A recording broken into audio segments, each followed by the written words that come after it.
Welcome to Kenton's videos. Enjoy the video. In this video, I will explain how to put your MAC address in Worldlink. Understanding this process is crucial for ensuring your devices connect seamlessly to your internet service.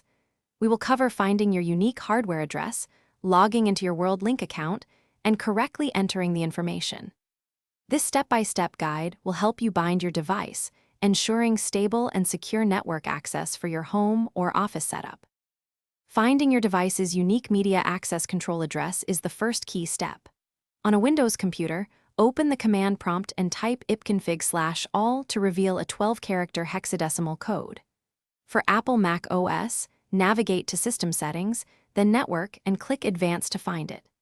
Android users can typically locate it in their Wi-Fi settings, while iOS devices listed under General, then About, within the Settings application. This unique identifier is essential for the next steps. Once you have your MAC address, the next step is to access your Worldlink account portal. Open your preferred web browser and go to the official Worldlink login page. You will need to enter your registered username and password to gain access. After logging in, look for a section typically labeled Manage Devices, MAC Binding, or Device Management.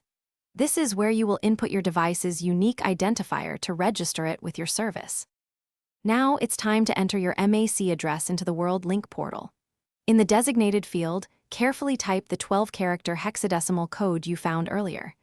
It is crucial to double-check for any typos or incorrect characters, as even one wrong digit can prevent successful binding.